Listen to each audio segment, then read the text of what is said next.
Hey guys, it's like your 11th favorite YouTuber here, Thomas! Now before I even begin, if I can make it to 600 subs by next Thursday, I'll really make it worth your while. I'll show you a clip that has been stashed away for a very long time. Mostly because it's shit, but no, it's good. But today I'll be looking at the critically acclaimed Kill la Kill. Is it as good as people say? Is it a total fan service hell? Let's find out.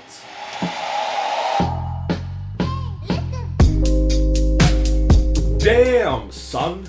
If you are looking for an anime to suck you in with the very first episode, then look no further.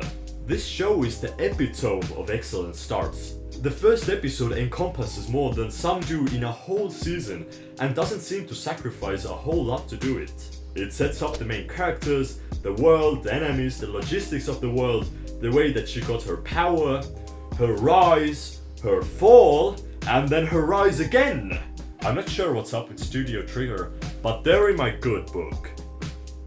The shows that they produce are colorful, refreshing, and always feature a cast of charming characters. Aside from that, they have interesting worlds and really know how to escalate this stuff. Not just doing the normal leveling up bullshit and introducing stronger enemies, but exploring a lot of new ideas, and then just fucking around with everything. They do have this minimalistic art style here, but it's just so charming and marvelous. If there is one place to use this overused word without bringing shame to its meaning, then it's here. This show is epic! But you want to know a bit what it's about? Well, this is the hardest part. Explaining the story. It's not really doable, since if you're looking for an anime that is mentally insane, well, most anime are crazy weird. The most animest of anime, if that even is a thing, then look no further than Kill la Kill. There is just always shit happening. Everything is weird, unnatural, and doesn't make sense. To explain, that is. When you're watching it, on the other hand, everything, at least to me, seemed crystal clear. She's wearing a schoolgirl outfit that drinks her blood and is alive. Makes total sense. Of course there is a school where people just attack each other and can morph their bodies due to clothes.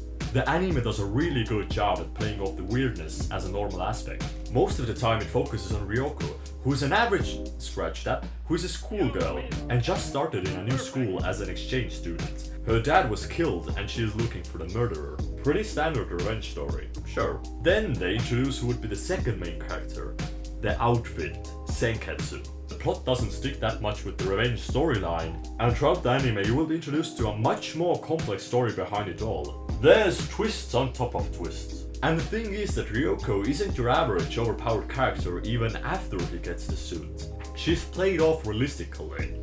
When things get tough, she doesn't stick around. So when she's almost dying and surrounded, she just escapes. Which is amazing! In an anime, especially a shonen, main characters are expected to tough it out, stick until the very end, and then use some magic friendship powers that they pulled out of their ass. Here, she isn't afraid to make a tactical retreat. You don't get the feeling, at least at first, that she's too overpowered. She barely manages to win one fight, and when challenged after that, just fucks off. She knows her limits, and I shouldn't even be amazed at this fact, but it just doesn't happen that often in the anime world. What I know that can turn people off from watching Kill la Kill is the fan service. When you Google it, and let's just say if you don't like fan service in anime and most of the pictures you see are about a girl in a pretty skimpy outfit, then you will be very turned off from watching this show. But that's not a completely accurate representation of the anime. For me, there is a perfect balance here. I would categorize 3 different types of fan service in Kill la Kill. First of all, funny fan service. This is revealing, but meant as a joke and not to be taken as fapping material, like men undressing, showing the nipples or the whole nudist colony stuff. Secondly, the nonchalant fan service, where people are just naked or in their underwear, but they don't play it off as fan service, it's just fitting for the scene without any juicy camera angles. And thirdly, obvious fan service. But at this point, fuck it! It just gets me pumped in those instances, and doesn't distract at all, since the most you have is in the transformation sequence and as a result of some fights. But it's more of a deviation from the seriousness for a second, not dedicating a whole freaking episode to the female characters fucking bathing and rubbing their Well, technically there is one scene where the first time that I watched it was in 2014, and I gave it a 7 out of 10 because I thought it was good. But now that I rewatched it for the review, the characters here are amazing! The fights are amazeballs! The intensity that it brings is next level! It knows how to handle fan service! So yeah, it was pretty good. Would recommend.